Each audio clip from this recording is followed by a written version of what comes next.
Nostalgia is that home you can't go back to, but desperately wish you could. It's those fleeting moments we hold close, like a first sleepover with your best friends. It's the video games that made you excitedly run home from school to play them. It's even that one course you surprisingly loved, or the teacher you passionately despised for favoring the class pet. These aren't just old memories, they are flashes of emotion that transport us back to the versions of ourselves we thought we forgot. So when a video game like Mixtape claims to capture nostalgia, it needs to do more than just look the part. It has to feel real. On top of that, the game recently received high critical praise from IGN, raising eyebrows across the gaming community for several reasons. Today we are diving into the controversy surrounding this title. We'll discuss why it broke the internet, why it doesn't actually capture true nostalgia, and how a major review sparked a massive wave of backlash. Hey, welcome back to the channel everyone, I'm the Global Cherry and let's chat about this. If you enjoyed the video, feel free to leave a like and subscribe when it's over. Oh, I see where the loyalty lies, homie. You'll let Microsoft auto-renew your Game Pass for the 4th consecutive month without even launching the app, but clicking subscribe here is where you draw the line? I bet one of us dies this time. What is Mixtape about? For a bit of context, Mixtape is a 90s coming-of-age story following 3 friends named Slater, Stacey, and Cassandra. They are heading off to college soon and want to have one last get-together. With every milestone moment they relive, the protagonist Stacey finds the perfect soundtrack to accompany it. The game is explicitly designed to elicit deep nostalgia. Then came the review from IGN, the self-proclaimed most trusted source of video game information. They awarded Mixtape their first 10 out of 10 score of 2026. Other outlets provided similar high scores, except for PC Gamer who gave it a 74. This caught the entire community off guard because of past inconsistencies. For example, they previously gave Crimson Desert a 6 out of 10 seemingly because the reviewer lacked the patience to uncover the core gear mechanics, yet they somehow found the time to finish Mixtape 3 separate times. The community also found the review particularly disingenuous due to statements made by the reviewer, Simon Carty. He admitted he couldn't live as a teenager in the 90s and grew up thousands of miles away from the game's setting, yet he described the experience as a dose of new memories, brilliantly hinged on our own. By praising the game's nostalgia, he accidentally highlighted a concept known as Annapurna, which is a fake nostalgia for a time or place you've never actually lived through. Giving a masterpiece rating based purely on good vibes and simulated memories felt off to many players. It's like watching a Disney show and assuming that's exactly how high school works, or watching Demon Slayer and feeling nostalgic under the impression that historical swordsmen actually mastered elemental breathing techniques. Water breathing, 8th form, drinking water. First,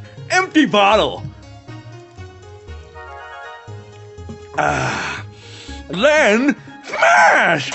It mistakes as stylized fantasy for actual history. This review sparked immediate backlash, leading to viewer allegations of corporate bias towards games possessing woke elements. Because Mixtape is a short story-driven title from Australian developer Beethoven Dinosaur and published by Annapurna Interactive, rumors began circulating that influencers were being heavily swayed through bribery. The community even started labeling the game as an industry plant, pointing out that Annapurna Interactive was founded by Megan Ellison, whose father is a billionaire. This led to accusations that the project is a bit pretentious, framing it as a Nepo baby project, forcing a relatable story written by people who imagined the 90s rather than understanding them. Let's be real, I highly doubt teenagers in the 90s constantly sounded like Surfer Bro shouting, "Suh, dude, you wanna go to Camp Song and make a rocket out of pasta?" Is this all you've got? No dubs? No De Bortolini's Pinot Grigio? Sorry, dude.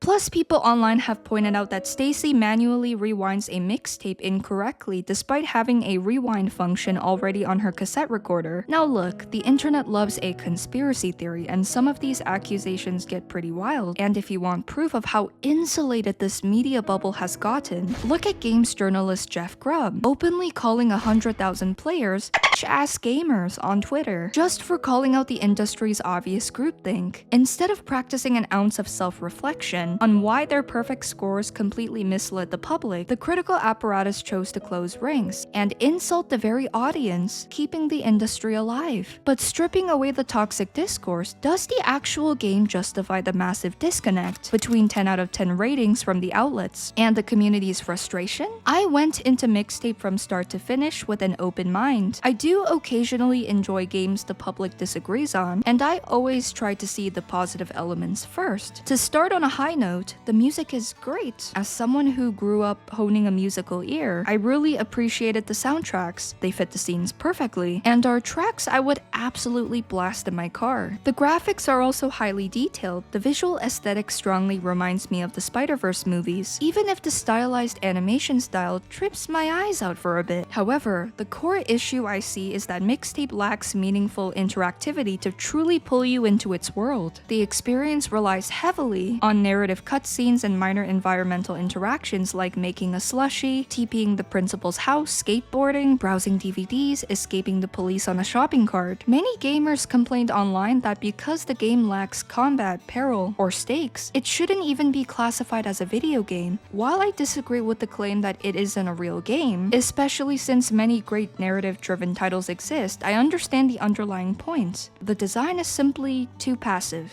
and it doesn't stack up well against the titles that define the genre. There are times the game continues on its own, even if you stop putting in inputs. For instance, when Stacey runs to warn Cassandra about her father, failing to press a button doesn't cause her to trip or face any consequences. Look at other narrative games like Telltale's The Walking Dead or Detroit Becomes Human. In The Walking Dead, failing a QuickTime event means your choices dictate who survives. In Detroit Becomes Human, failing a prompt can instantly kill a main character, creating genuine stakes. Those games put the choice in your hands, which builds character likability and emotional resonance. Mixtape had the foundational elements to be unique, but it failed to use its narrative concepts to make the audience resonate with them. The characters felt caricatured, so the story failed to elicit much emotion beyond a few laughs at the absurd dialogue. I vividly remembered crying when Clementine had to make that final choice to end Lee's suffering in The Walking Dead. I remember the absolute panic in Detroit Becomes Human when a wrong choice of mine got Alice and Cora captured. Mixtape to me simply doesn't grasp your attention or involve you in the narrative the same way. Everyone is entitled to their own opinion, and if you love Mixtape, that is completely fine. But we honestly have to be transparent here. Looking at the lack of player agency and the superficial approach to memory, the game can hardly be called a masterpiece. It lands closer to a 6 out of 10 for me. It's not bad, but the game could have done so much more to create an engaging story. It could have featured dialogue options that impacted your friendships with Cassandra and Slater as Stacey. Teenagers have fallout, so why not give the players the agency to bring characters closer together or push them apart? You could have had the option to defend Cassandra when her father goes too far. Her intense conversation with them would realistically earn her an early meeting with Jesus in many Asian households. If you make me stay here, I'm gonna burn the whole f***ing place down! So let us step in and advise her rather than letting the game decide for us. Plus, doing so would make you a better friend than Slater, who literally left the girl stranded on the freeway. Back in business, baby! Slater! Slater, you f***ing hog! Slater! If you refuse to make up with your friends, the game could offer an ending where you never get to say goodbye. If you succeed, you get the good outcome, which is the ending we got, but the friends get to go on the anticipated road trip they planned in the future. They could have allowed you to fail the skateboarding segment so your friends could roast you. Why couldn't we mess up the slushy segment by making the most disgusting drink imaginable? When headbanging in the car, why not include a rhythm minigame to the beat? Rayman Raving Rabbids and Final Fantasy VII handled moments like that brilliantly. As for the really disgusting kiss scene, I wish we were given an option to skip it. I'm traumatized, please. No! God, please, no! No! Small changes like these would have fostered genuine progression and interactive storytelling. Look, at the end of the day, if you genuinely love Mixtape, that's awesome. Disliking a game doesn't mean you're just jumping on a hate train, and loving it doesn't mean you're a corporate shill. We should still be able to have comfortable, honest criticism in the gaming community without people throwing a fit over it. And it's true that the online fiasco surrounding Mixtape got completely blown out of proportion, but it does highlight a real issue. Players just want transparency.